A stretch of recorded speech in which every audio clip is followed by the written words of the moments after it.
अनुसूचित जाति अधिकारी कर्मचारी एसोसिएशन के तत्वाधान में हम सभी कर्मचारी और हमारे सभी संगठन के साथी यहाँ बाली निवासी दलित युवक जितेंद्र पाल के हत्यारों को कठोर सजा एवं उसको उचित मुआवजा दिलाने के संदर्भ में हम यहाँ सभी एकत्रित हुए हैं। साहब, जिस तरीके से 2020 में उसी जितेंद्र के परिवार पर उन्होंने जातिगत गाली गलौज किया था और SC/ST के तहत मुकदमा दर्ज किया था और दोनों आरोपी भाग के सूरज रहने लग गए, अगर पुलिस प्रशासन उस समय उस घटना को लेकर अगर उन्हें सजा हो जाती तो शायद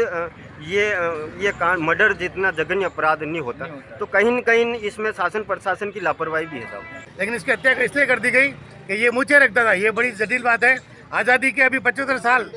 देश में मनाया जा रहा है, लेकिन ये साफ साफ दिख रहा है कि आज़ादी कहाँ छिपी हुई है। अब इस देश में जब संविधान काम कर रहा है तो संविधान से लोग चले। ये इस तरह की सामंती प्रवृत्ति और इस तरह की व्यवस्था की जरूरत नहीं। फांसी दो, फांसी दो, जितेंद्र के हत्यारों को फांसी दो, फांसी दो, जितेंद्र के हत्यारों को फांसी दो, फांसी दो। दलित युवक जितेंद्र पाल की हत्या के आरोपियों को फांसी की सजा की मांग। चित्तौड़गढ़ जिला मुख्यालय पर 21 मार्च को पाली जिले के बाली उपखंड निवासी दलित युवक जितेंद्र पाल के हत्यारों को कठोर सजा एवं परिवार को उचित मुआवजा दिलाने की मांग को लेकर अंबेडकर विचार मंच के तत्वावधान में विभिन्न अनुसूचित जाति जनजाति संगठनों द्वारा मुख्यमंत्री के नाम जिला कलेक्टर अरविंद पोसवाल को ज्ञापन सौंपा। जानकारी देते हुए अंबेडकर विचार मंच के जिलाध्यक्ष सुरेश खोईवाल ने बताया है कि उनके द्वारा मुख्यमंत्री के नाम जिला कलेक्टर को सौंपे गए ज्ञापन के मार्फत अवगत कराया जा रहा है कि राजस्थान के पाली जिले में बाली उपखंड निवासी दलित युवक जितेंद्र पाल की समाजकंटकों द्वारा मूछें रखने को लेकर नृशंस रूप से हत्या की गई है।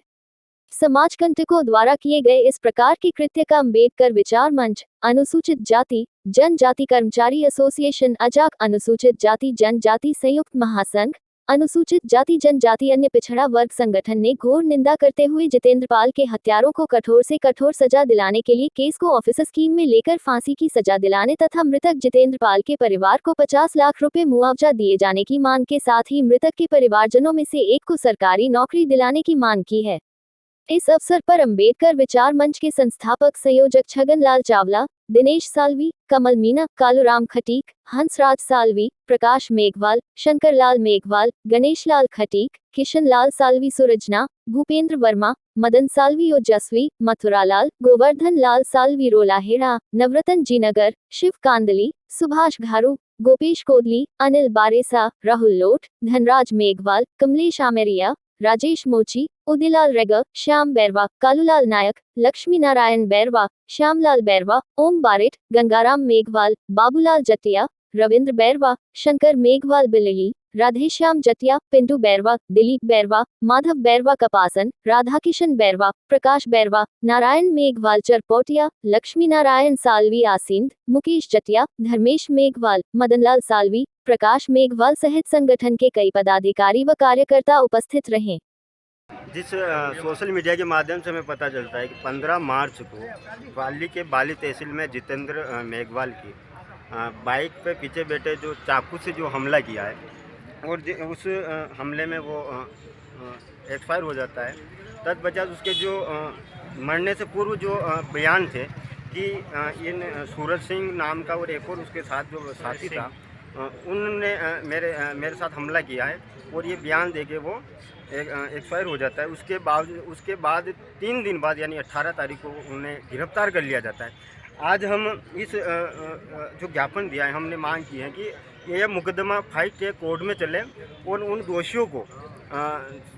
जल्द से जल्द यानी फांसी की सज़ा हो, जो कि राजस्थान के अन्य ज़िलों में एक अच्छा मैसेज जाए और दलितों पर जो अत्याचार हैं कम हो। इस 15 और 22 के बीच में ही राजस्थान के अलग अलग जगह, जैसे धौलपुर का एक मामला है, वहाँ पर बच्चों और पति के सामने जिस तरीके से बलात्कार हो जाता है, तो यानी राजस्थान में दिन प्रतिदिन ये जो घटनाएं बढ़ रही है। हम मांग करते हैं कि ऐसा सख्त कानून बनाया जाए जिससे कि इन अत्याचारों की घटनाओं में कमी लाई जा सके। शंकर जी, बात करें तो आप राज्य सरकार को ऐसे मामलों में कहां तक दोषी समझते हैं और क्या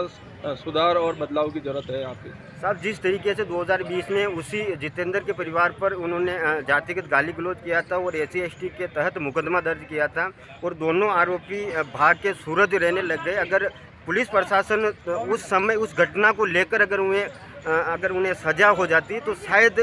ये कांड मर्डर जितना जघन्य अपराध नहीं होता, तो कहीं न कहीं इसमें शासन प्रशासन की लापरवाही भी है साहब। अनुसूचित जाति अधिकारी कर्मचारी एसोसिएशन के तत्वाधान में हम सभी कर्मचारी और हमारे सभी संगठन के साथी यहाँ बाली निवासी दलित युवक जितेंद्र पाल के हत्यारों को कठोर सजा एवं उसको उचित मुआवजा दिलाने के संदर्भ में हम यहाँ सभी एकत्रित हुए हैं। और जो ये ऐसी अमानवीय घटना हुई है उस भाई के साथ जिसका नाम जितेंद्र पाल है, और दलित समाज के हमारे मेघवाल समाज से जो है भाई, वो उसको केवल एक मूछे रखने के ऊपर उसको उसकी हत्या कर दी गई है, जो काफ़ी निंदनीय और अमानवीय है। और आज के युग में भी अगर ऐसी घटनाएं हो रही है हमारे समाज में, तो ये बहुत ही अमानवीय हरकत है। और उसके हत्यारों को हम यहाँ पे बहुत ही साहब को हम ज्ञापन देना है कि भाई उसको हत्या फांसी की सज़ा देनी चाहिए, और उसके जो भी परिवारजन हैं उसको 50 लाख रुपए का मुआवजा और उसके परिवार में एक उसको नौकरी उपलब्ध करानी चाहिए। हमारे अनुसूचित जाति जनजाति के बैनर तले आज चित्तौड़गढ़ में ये जो आंदोलन किया गया है वो इस बात के लिए किया गया है कि 15 मार्च को दिन में पाली जिले में एक जितेंद्र नाम का जो है चिकित्साकर्मी, उसकी हत्या कर दी गई। और हत्या इसलिए कर दी गई कि वो मूछे रखता है, और हत्या इसलिए कर दी कि वो अच्छे से रहता है,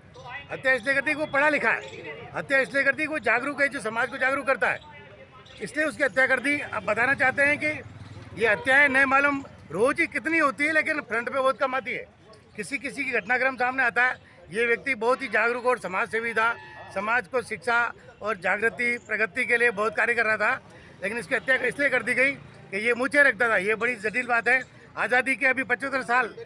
देश में मनाया जा रहा है, लेकिन ये साफ साफ दिख रहा है कि आज़ादी कहाँ छिपी हुई है, किसको मिली हुई है, और किस तरह से गुलाम है कि लोगों को ढंग से सही रह भी नहीं सकते, मूछ भी नहीं रख सकते, अच्छे से जी नहीं सकते।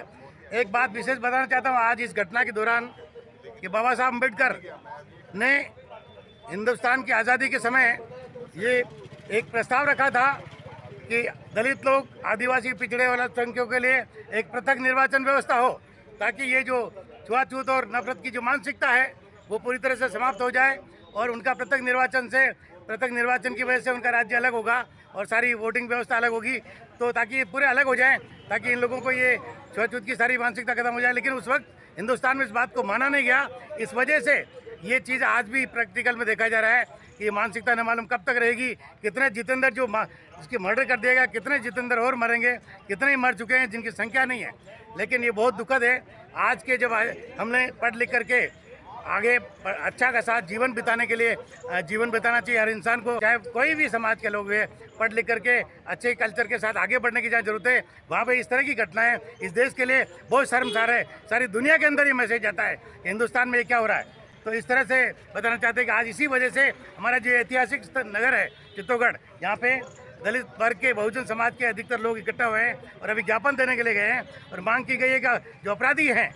उनको तगड़ी से तगड़ी कड़ी सजा मिले, और जो है जिसको मार दिया गया है उसके परिवार को मुआवजा मिले। ये घटनाक्रम है श्रीमान। ओजस्वी साहब, अभी आपने बताया कि जितेंद्र की हत्या मूछे रखने और अच्छे रहने के कारण की गई है जी, इस बात की पुष्टि आप किस प्रकार से करते हैं कि उसकी हत्या मूछे रखने के कारण ही हुई है? हमारे पास कई सूत्रों से समाचार मिल चुके हैं। हम आपसे बात कर रहे हैं मीडिया से भी, लेकिन हमारे पास भी और भी कई समाचार इकट्ठे हुए हैं। अखबारों में भी, वहाँ से जो अखबार निकला है पाली जिले से, वो अखबार पुष्टि करता है कि मूछे रखने से अच्छा रहन सहन और अच्छा तरीके से वो जो है वो कर रहा है। इसलिए पहले भी इस परिवार से कई बार मुठभेड़ हुई है, क्योंकि वह गांव की ये स्थिति है कि वह महिलाएं आज भी कई समाजों के मकानों के साथ में चप्पल और जूता पहन के नहीं निकल सकती। आज भी अगर भ्रमण किया जाए, मुख्यमंत्री महोदय से आग्रह करूंगा कि जाकर उस गाँव में वो निरीक्षण करें कि वहाँ की स्थिति, सामाजिक स्थिति इस तरह की बिगड़ी हुई है। इसलिए वो चैलेंज किया गया उन लोगों ने कि जो कोई मूछे रखकर से हमें अकड़ेगा वो मारा जाएगा, और आखिर में यही हुआ। तो बात यह है कि हिंदुस्तान में अभी आज़ादी के यह हालात है, तो ये बहुत ही अच्छी नहीं है। इसमें बहुत बड़ा बदलाव लाने के लिए सरकारी मशीनरी और जितने सामाजिक संगठन हैं उन सबको ये जागरूकता लाई जाए कि अब इस देश में जब संविधान काम कर रहा है तो संविधान से लोग चले। ये इस तरह की सामंती प्रवृत्ति और इस तरह की व्यवस्था की जरूरत नहीं है, क्योंकि जो अपराधी है उसको भी जेल जाना है, उनका घर पर दबाव होना है। इसलिए ज़रूरत है पढ़ लिख करके आगे आने की, और इस तरह से मर्डर करना, मारना, इनकी ज़रूरत नहीं है आज। और बहुत दुखद है कि हमारा समाज का एक बहुत बड़ा जांबाज सिपाही जो समाज सेवक था उसकी हत्या कर दी गई चाकू मार करके।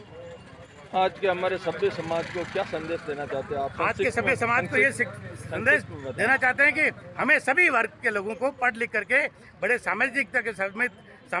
साथ पढ़ लिख करके सभ्यता के साथ आगे आकर के अपने जीवन को बढ़िया से बढ़िया बनाए।